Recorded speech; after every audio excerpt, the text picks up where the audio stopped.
All right, as we track the latest updates coming in the Delhi murder case, joining us this morning here on India Today is Shraddha, the victim's father, Mr. Vikas Walkar. विकास जी, क्या आप अभी दिल्ली में हैं? क्या आपने आपके DNA samples Delhi police को दिया है? जी जी, दे दिए मैंने। और उससे क्या आपको कुछ कंफर्मेशन मिला है कि जो भी बॉडी पार्ट्स फॉरेस्ट में मिला है वो श्रद्धा की है? नहीं, अभी रिपोर्ट तो आई नहीं है, ऐसे बोल रहे हैं वो लोग। आप दिल्ली में हैं अभी? नहीं, अभी मुंबई में हूँ। और आपको दिल्ली पुलिस अब तक क्या कम्युनिकेशन दिया है विकास जी इन्वेस्टिगेशन के बारे में आफ्ताब के खिलाफ? नहीं, अभी कि क्या सबूत मिला है उनको? नहीं, फिलहाल तो कुछ बता नहीं रहे वो लोग कि अभी रिपोर्ट डीएनए रिपोर्ट जब तक नहीं आती है तब तक कुछ नहीं बोल सकते, ऐसे बोल रहे। विकास जी, हमको ये जानकारी मिला है कि मई के पहले भी एक बार आफ्ताब ने श्रद्धा को मारने के लिए कोशिश की। क्या उस समय श्रद्धा ने आपको कॉल किया? नहीं, मुझे कुछ बताया नहीं कभी। तो आपको कुछ जानकारी नहीं था कि श्रद्धा ने शायद एक अब्यूसिव रिलेशनशिप में थी? क्या नहीं, बताइए। नहीं नहीं, आप पूछिए। आपने लास्ट कब बात की श्रद्धा से, और क्या उस समय आपने आफ्ताब के बारे में, उनके रिलेशनशिप के बारे में पूछा था विकास जी? नहीं, उनके रिलेशनशिप के बारे में तो पहले ही पता था मुझे, 2020 में जी।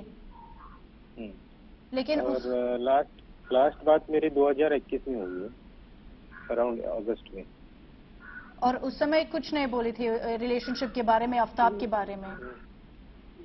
नहीं, ऐसे तो उनके मतलब रिलेशनशिप के बारे में, मतलब झगड़े के बारे में कुछ बताया नहीं था मुझे, लेकिन मेरे वाइफ को बताया था उसके पहले, जो 2020 से पहले।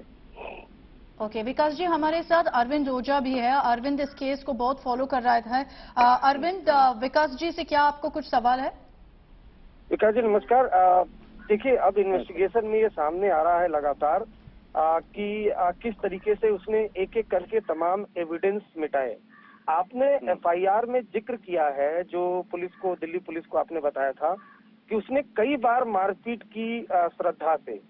तो कितनी बार मारपीट किया? श्रद्धा ने आपको कभी बताया था ये बात कि जो लगातार है वो मारपीट करता था आफ्ताब श्रद्धा से? मुझे डायरेक्टली बात नहीं की उन्होंने कि ऐसे मारपीट करता है, वो मेरे वाइफ को बताया था। और वाइफ ने फिर, मेरा बेटा है उसने फिर मुझे बताया कि ऐसे मारपीट करता है करके। नहीं तो क्या एक बार ब्रेकअप भी हो गया था? वो घर पर आया था, वो श्रद्धा आपके घर पर आ गई थी क्या? वो वापस आया था आफ्ताब श्रद्धा के पास माफी मांगने, ऐसा कुछ है? नहीं नहीं, ऐसा कुछ नहीं।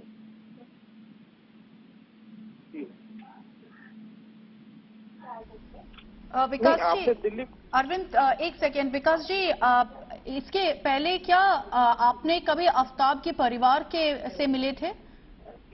मैंने कोशिश की लेकिन वो मिले नहीं मुझे। क्या हुआ एग्जैक्टली बता सकते हैं हमको? मेरी वाइफ भी थी तब हम दोनों साथ में गए थे, मेरी सिस्टर गई थी, लेकिन उनका छोटा भाई था, उसने हमें अंदर घर पर आने ही नहीं दिया। वो बोले कि अभी यहाँ आना नहीं कभी। तो हम लोग फिर वापस चले आए, और उसके बाद उसके मम्मी पापा ने भी कुछ हमसे कांटेक्ट नहीं किया। तो आपके मुताबिक आफ्ताब के परिवार भी खुश नहीं थे इस रिलेशनशिप के साथ? खुश, जी जी जी। तो आफ्ताब उनके परिवार से मतलब मुलाकात नहीं की, कांटेक्ट नहीं था? कुछ नहीं। ये भी जानकारी मिल रहा है विकास जी कि एक बार जब आपने श्रद्धा से बात करने की कोशिश की, ये सालों पहले की बात है, उस समय थोड़ा सा दिक्कत हुआ था कि श्रद्धा बोल दिया कि मैं कोर्ट भी जाऊंगी आपके खिलाफ। क्या ये सच है? वो जब घर छोड़ के चले गई, तब उसके जाने से पहले उसने बोला कि मैं अभी मतलब 25 साल की हो गई हूँ, तो अभी मैं खुद का मतलब मैं अडल्ट हूँ। जी, मैं अडल्ट हूँ, तो आप कुछ मत कीजिए। अगर कुछ भी अगर होता है तो मैं जिम्मेदार हूँ, ऐसे बोल के। तो उसके बाद क्या आपने कभी कोशिश किया श्रद्धा से बात करने के लिए और उनको वापस घर आने के लिए? बहुत बार किया मैंने कोशिश, लेकिन मुझे कुछ बताया नहीं। उसने कहाँ जाती है, क्या कहाँ रहती है, जी, और क्या आपने आफ्ताब से भी ज्यादातर बात की या उनसे भी लास्ट कब मुलाकात या बात हुआ था? किससे? आफ्ताब से। आफ्ताब से तो मेरी बात ही नहीं होती थी। जी जी, Arvind, if you are with us, do you have any questions for Vikas ji?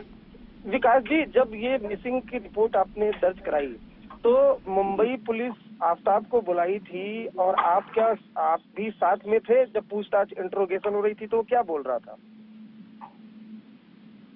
Mumbai police के सामने तो उसने डिक्लेयर नहीं किया कुछ भी। तो बोलता है हमारा ब्रेकअप हुआ है और वो कहीं चली गई है, तो शायद कहीं पे होगी, आप ढूंढ लीजिए।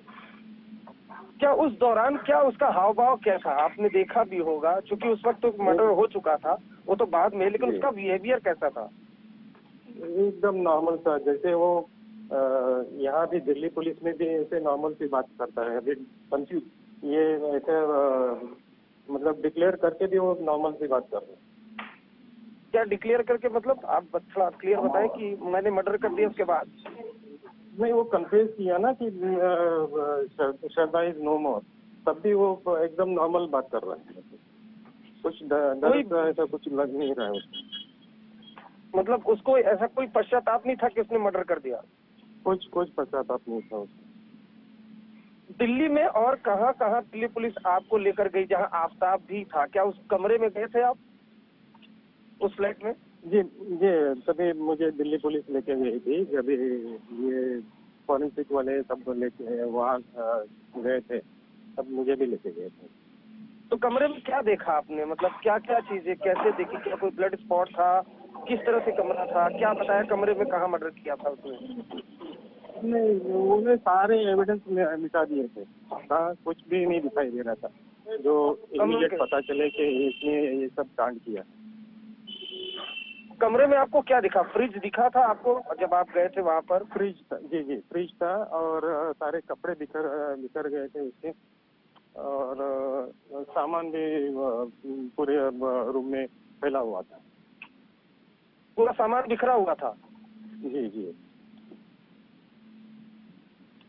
विकास जी जी, क्या वो, बोलिए। मैं फिर वही सवाल आपसे पूछना चाहता हूँ कि जब आफ्ताब को दिल्ली पुलिस आपके साथ और फॉरेंसिक एक्सपर्ट के साथ उस कमरे में लेकर गई, तो आफ्ताब क्या बता रहा था? क्या कुछ बता रहा था जो कुछ आपको जानकारी हो कि किस तरह से उसने अंजाम दिया? कुछ वो बता रहा होगा, क्राइम सीन रिक्रिएट कर रहा होगा, क्या बता रहा था?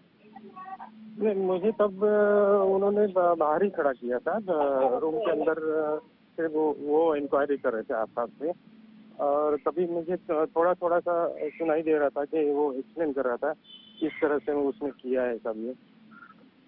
तब मैंने थोड़ा थोड़ा सुना कि ये उसने ऐसे उसको गला दबाया, फिर बाद में उसको आरी से काटा,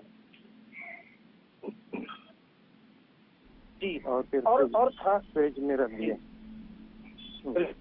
अब पुलिस स्टेशन में कितने घंटे आफ्ताब से आपका इंटरेक्शन कराया दिल्ली पुलिस ने, और क्या कुछ उसने बोला? क्या आपने आफ्ताब से कंसर्न करने की कोशिश की? कुछ पूछा था जब कि श्रद्धा कहाँ है? क्या बोला था? नहीं, दिल्ली पुलिस ने मुझे बताया कि आप पूछ लीजिए क्या पूछना है वो। तभी मैंने पूछा क्या श्रद्धा किधर है, तो उसने इमीडिएट बोल दिया कि श्रद्धा इज नो मोर। तब मैं पूरा मम हो गया, मेरे को कुछ मतलब आगे पूछने के लिए हिम्मत ही नहीं हुई।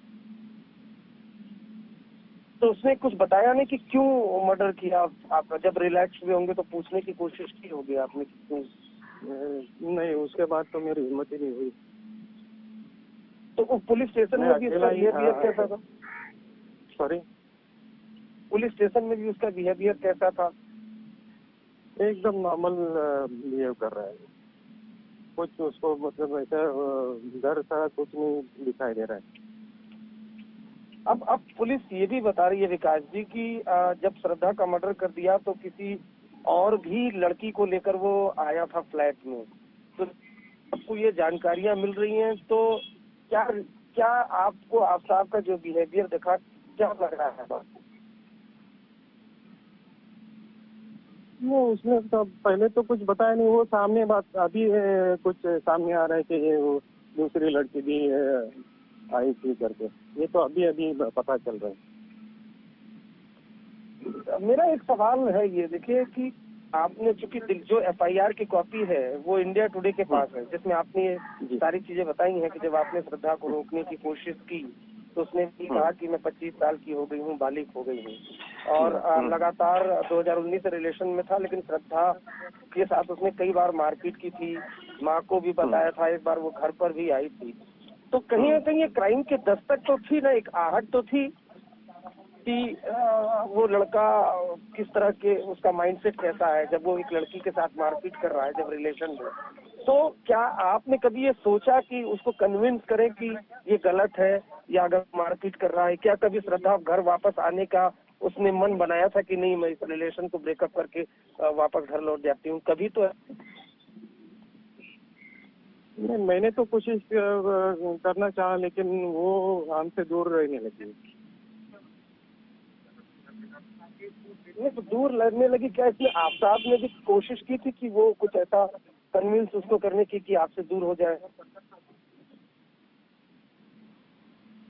उसने ही शायद उसको मना किया होगा कि वहाँ जाइए, मुझे ऐसे ही लग रहा है वो, क्योंकि कभी कांटेक्ट ही नहीं कर पाई। पुलिस ने आपसे के बयान लिए, क्या क्या आपसे मांगा पुलिस ने, दिल्ली पुलिस ने? क्या डीएनए सैंपलिंग ली आपकी अभी डीएनए?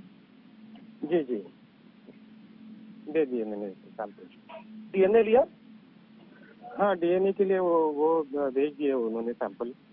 अभी रिपोर्ट अच्छा, तो तो नहीं कहाँ है। पर जब लेकर गई थी, कहाँ पर आपको लेकर गई थी, कहाँ डीएनए लिया? एम्स हॉस्पिटल में। एम्स में? जी। क्या कहा, किस लिए डीएनए ले रहे हैं, कुछ बताया? नहीं, बस उन्होंने सैंपल ले लिया, ब्लड सैंपल, और बोले कि अभी इसका रिपोर्ट आ जाएगा, पता नहीं अभी कब आएगा, वो 8 दिन भी लग सकते हैं, 15 दिन भी लग सकते हैं, तो जब रिपोर्ट आएगी तब आपको बताया जाएगा। बस मेरा एक सवाल है विकास जी से। विकास जी, जैसे हम अभी रिपोर्ट कर रहे थे कि अभी भी एविडेंस पुलिस ढूंढ रहे हैं, जैसे श्रद्धा के बॉडी पार्ट्स अभी देख रहे हैं छतरपुर के फॉरेस्ट में, मर्डर वेपन नहीं मिला है। क्या आपको डर है कि ज्यादा स्ट्रांग एविडेंस नहीं मिलेगा और as a result of that Aftab को ज्यादा स्ट्रांग पनिशमेंट नहीं मिलेगा? नहीं, मुझे ऐसा लग तो रहा है कि उसको कम पनिशमेंट मिलेगा ही, अगर उसने ये किया है, अगर पॉजिटिव रिजल्ट आते हैं तो। क्योंकि अब तक मर्डर वेपन नहीं मिला विकास जी, श्रद्धा के फोन भी नहीं मिला अब तक। जी जी जी, वो दिल्ली पुलिस अभी ढूंढ रहे हैं। तो आपको लगता है, और आप पूरे सेटिस्फाइड हो दिल्ली पुलिस की जांच से? जी, उनकी तो इन्वेस्टिगेशन अच्छी चल रही है, मुझे तो लगता है कि इसका नतीजा अच्छा ही निकलेगा। विकास जी, जैसे मतलब 1-2 दिन से जितना भी इंफॉर्मेशन निकल रहा है इस केस में, कैसे आफ्ताब ने बहुत अब्यूज किया श्रद्धा को, कैसे ये पूरा हत्या किया था, कवर अप किया था, आपको क्या लगता है कि आपके हिसाब से जस्टिस कैसे मिलेगा इस केस में? जस्टिस तो मैं तो एक्सपेक्ट कर रहा हूँ, जो उसने किया है उसकी सजा सिर्फ फांसी होनी चाहिए उसको, और कुछ नहीं। जी जी, हम समझ सकते हैं कि आप क्यों ऐसे मांग कर रहे हैं, because of the kind of details that have come out. Arvind, my apologies for interrupting you, go ahead Arvind. Okay, looks like we have lost the connection with Arvind. लेकिन विकास जी, जैसे आप बता रहे थे हमको कि दिल्ली पुलिस की जांच से आप खुश हैं, आपको लगता है कि जितने भी एविडेंस है सब निकल आएगा इसमें? सब मिटाएंगे, अभी कुछ दिखाई नहीं दे रहा वहाँ पे कुछ भी। तो आप मैडम, मैं बाद में बात कर सकता हूँ, जरा बिजी हूँ अभी। ठीक है, Vikas Walkar ji, thank you for joining us here on India Today. So that's Shraddha's father there speaking to us in detail.